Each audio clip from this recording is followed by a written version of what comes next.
Before we dive into the blood-soaked madness of this 88 film slasher classic collection review, a quick heads up for listeners and viewers alike. These episodes come straight from the podcast Under the Stairs archives, recorded before the launch of the YouTube channel and long before video podcasts became part of the show. These reviews were originally crafted purely for audio. So if the production feels a little rougher around the edges or a little more stripped back than current episodes, that's because you're hearing the show in its earlier form, raw, passionate, and let's be honest, a little waffly at times. Whether you're revisiting these reviews or discovering them for the first time, please sit back and relax and enjoy this trip through the golden age of mass killers, inventive gore, and VH era nightmares.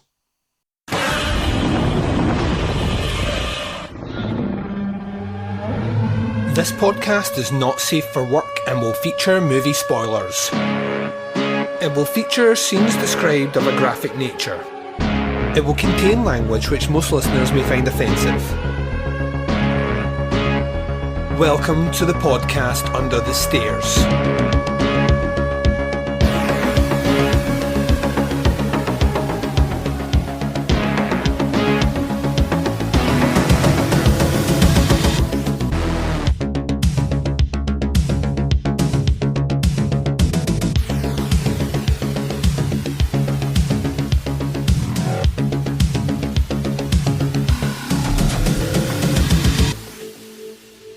Hi everyone and welcome to the podcast Under the Stairs. This is your Sunday 88 film slasher classic series of reviews. I'm your host Duncan. Welcome to the show. Up on this episode we turn our attention to disc number 37. This is Bad Dreams, a first time watch for this guy. That review will be coming up after the first break. Now, this is the second to last day in November, and then we enter December, a month which will see me take 2 weeks off, as is customary Under the Stairs. The podcast closes its doors officially on Christmas Eve when we drop our Christmas Eve commentary, and then there will be no further action from me until it will be, I'm trying to think, it's usually the beginning of the second week in January, so you get 2 weeks apiece, 2 weeks to catch up, 2 weeks of podcast Under the Stairlessness out there. But that doesn't mean we're going to shortchange you for the month. Of the 24 days of podcasting availability, we will be putting out 19 episodes. So yeah, every other day there will be something to tickle your fancy and keep you occupied. Just thought I'd give you the heads up at the start. Right, let's get into this, shall we? I'm going to take a very short break just now. You're going to hear promos for shows that I love. You're going to hear the trailer for Bad Dreams. When we return, we're discussing that movie right after this. Hey, feeling down? Feeling low? Not enough podcasts about movies in your life? Why not try They Must Be Destroyed on Sight! The new podcast cure-all, sure to get you right with the world and on a path to better living. We have exploitation, we have Italian horror, we have zombies, we have slashers, we have crime films, we have spaghetti westerns, we even have sci-fi and sex comedies. So take a dose of They Must Be Destroyed on Sight! as needed, and let the hosts, Lee Russell, Daniel Harper, Paul Romali, and the odd guest host cure what ails you. Warning, may cause atrophy, African consumption, black fever, bone shave, chin cough, colic, cramp colic, dropsy of the brain, elephantitis, grocer's itch, jaundice, mania, miasma, mortification, palsy, Pott's disease, rheumatism, scurvy, St. Anthony's fire, summer complaint, and worm fit in some people. Consult a physician before listening.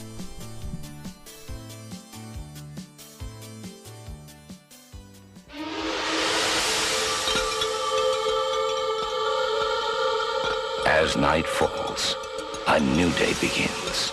A day of unity.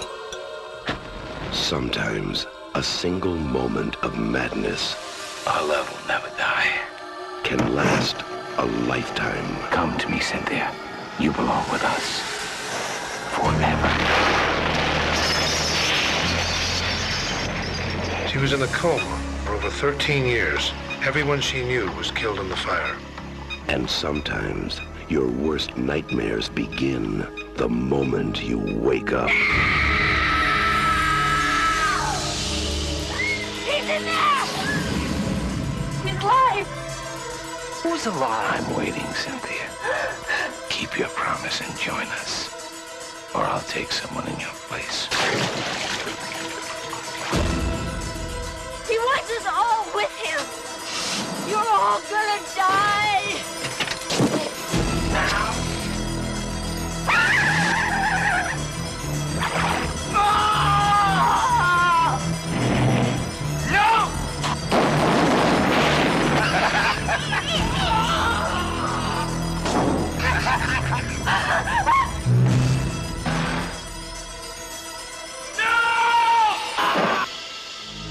Can you survive bad dreams? Take a stab at it. March 25th. And welcome back. So you've just heard the trailer for Bad Dreams. This is disc number 37 in the 88 Film Slasher Classic Collection. The 88 Films website says, after the success of A Nightmare on Elm Street in 1984, many a movie that moulded together slasher thrills and supernatural chills was rushed into production, from Slaughterhouse Rock from 1988 to The Horror Show from 1989 and Wes Craven's own Shocker from 1989. None, however, were quite as notable nor as notorious as the bombastic blood spiller Bad Dreams from 1987, which roped in its own Freddy Krueger alumni with sexy Scream Queen starlet Jennifer Rubin from A Nightmare on Elm Street 3, The Dream Warriors. Also starring the late great B-thespian Richard Lynch of Cut and Run fame as a Jim Jones-style reverend who begins to avenge his creepy cult of followers from beyond the grave. Bad Dreams features some frantic and ferocious special effects, plenty of tormented teens, and some of the finest frights of its decade. Featuring legendary Bruce Abbott of Reanimator and produced by Hollywood heavyweight Gale and Hordes of Aliens, whilst featuring a screenplay from die-hard Stephen E. D'Souza, it's no wonder that Bad Dreams became one of the most popular slasher classics of the 1980s. And 88 Films is proud to present this work of genius, gruesomeness and horrific HD. It might just stop you getting a good night's kip. The special features on the disc are Living the Dream, an interview with the director Andrew Fleming, Dream Woman, an interview with actress Jennifer Rubin, which runs at 40 minutes, Derivative Dreams, an interview with academic and curator Spencer Murphy, audio commentary by genre experts Nathaniel Thompson and Tim Greer from mondodigital.com, theatrical trailer, and a reversible sleeve. The technical specs on the disc are it's region locked to region B, the picture format is HD 185.1, audio format is DTS HD ME 2.0 stereo, language is English, subtitles English, certification 18, runtime is 1 hour 24 minutes in length. So where to begin with this one? This, ladies and gents, is going to come as a bit of a shock, so sit down, make sure you're well secured here, because this might be the first in a long time of doing this run on the Slasher Classics episodes where there is a movie that I have not seen before that I genuinely thought was really good. Bad Dreams has a lot to like about it. Like, genuinely a lot to like about it. I don't necessarily think, although I can see why, the 88 Films kind of blurb there likens it so much to the Nightmare on Elm Street thing. I mean, it's an apt comparison, but I also think it's a lazy comparison. There's plenty of other slasher movies that do the kind of supernatural twist. I mean, even Friday the 13th is doing the supernatural twist relatively early in its run. So it's not like wholly beholden to, you know what I'm saying. What I'm basically saying is, like, Nightmare on Elm Street, yes, is the one that gives it credence, but isn't the first one to really do it. And also that, you know, it's from Beyond the Grave, yes, but it's from the Beyond the Grave without the same caveat and the same, let's just be honest, malicious and malevolent power that a Freddy Krueger character has. But it does exist in a similar bubble, so we should acknowledge that for sure, and I feel better now that we've done it. I think this movie has a whole hell of a lot going well for it. I think it's shot well. I think the effects are good. I like the story. I love Richard Lynch in this. Big old soft spot for this guy. Recently over with Derek doing the American Horror Project stuff, we covered his appearance in Premonition, where he's fucking nuts, and he's fucking nuts in here as well. And I just like that, and I continually am surprised by his underuse in horror movies. I would be overusing them everywhere. I'm surprised he wasn't bigger than he ended up being. I know he had like facial scars and whatnot, but to me, that if anything adds to the mystique of the characters he could have played. So he plays a kind of Jim Jones-esque cult guy who's really seeking revenge from, as he described it in that bio there, from beyond the grave.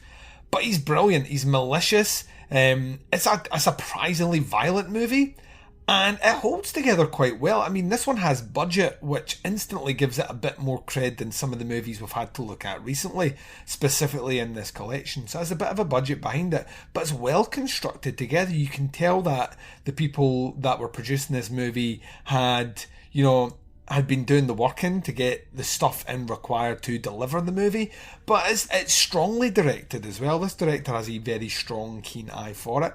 The cast is good throughout as well. I love our central protagonist here, and Jennifer Rubin, who I love in Dream Warriors, which is my favourite Nightmare on Elm Street movie. It should surprise no one. I think it's mostly everyone's favourite, but she's great in here as well. You can really latch on to her, and she's an interesting heroine to follow through in the movie.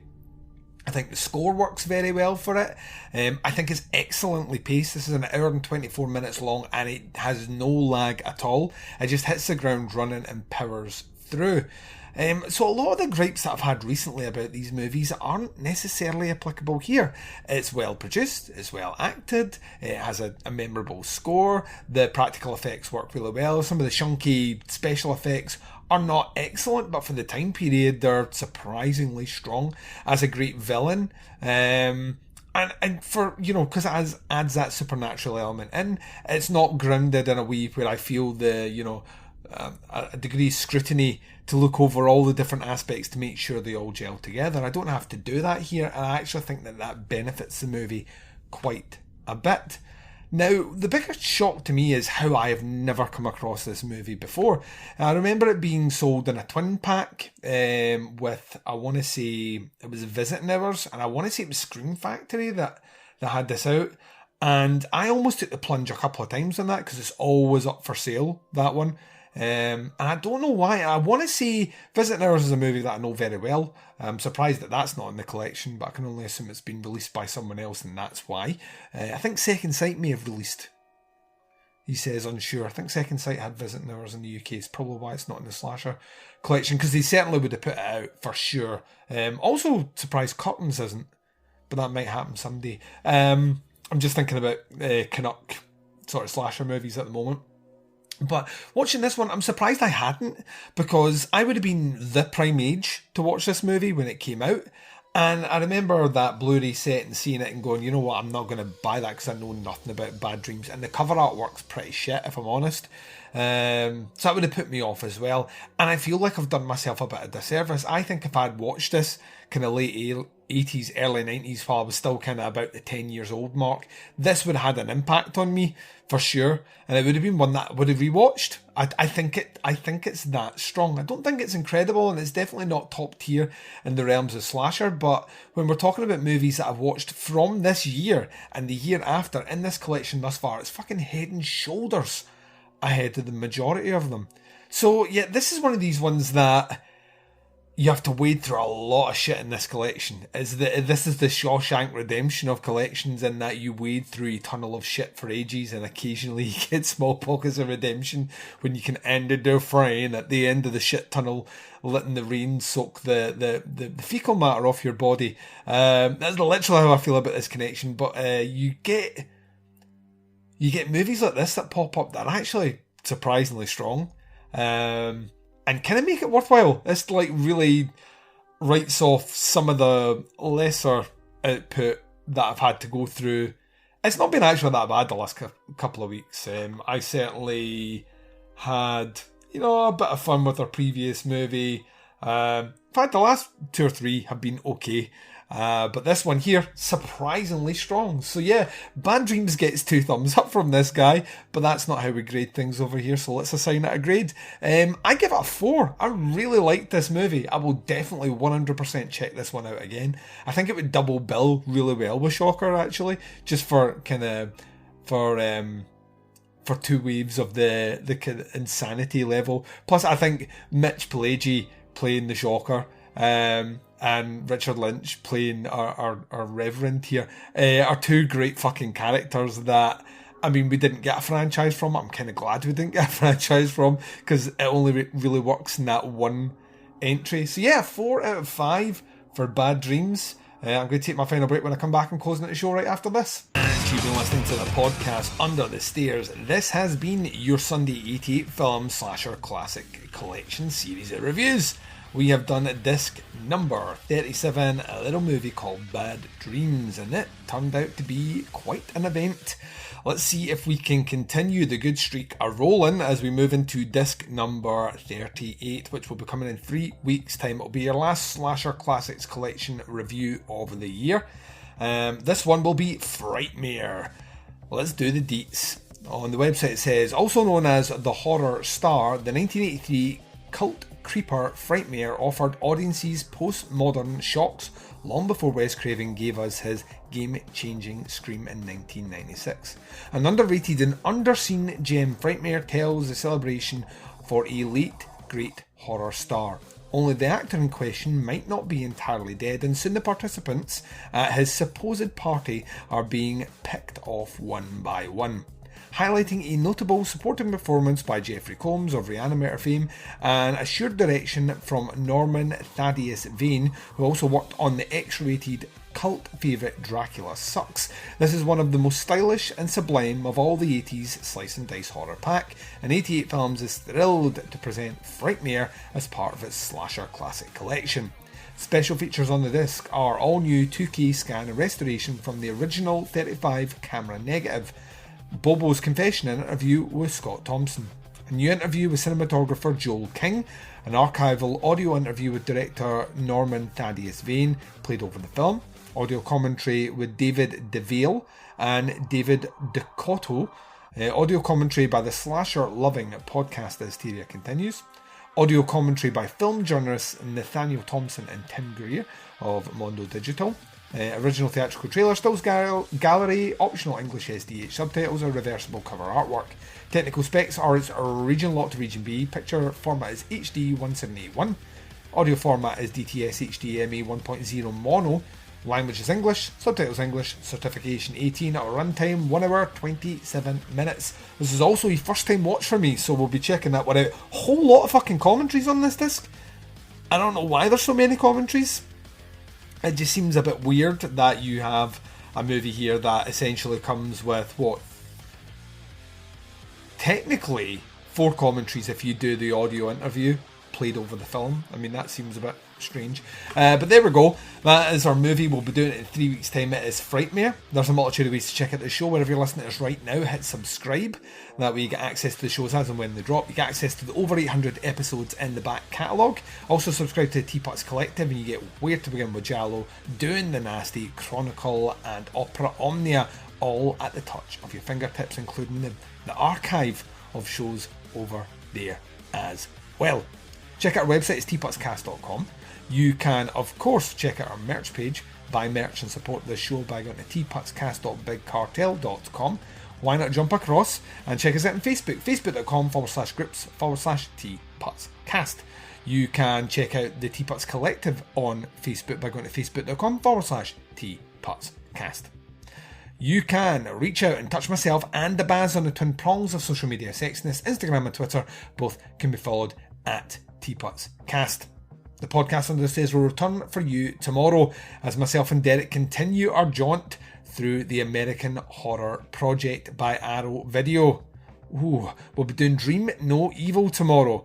It's the first film in the second box set, a box set that looks to try and continue the stellar work of the back of box set number 1. You'll hear our thoughts on that tomorrow. But until then, wherever you are, whatever the time zone is and whatever you're up to in this big bad world of ours, please take care of yourselves out there. This is Duncan McLeish broadcasting live from Under the Stairs and I am signing off.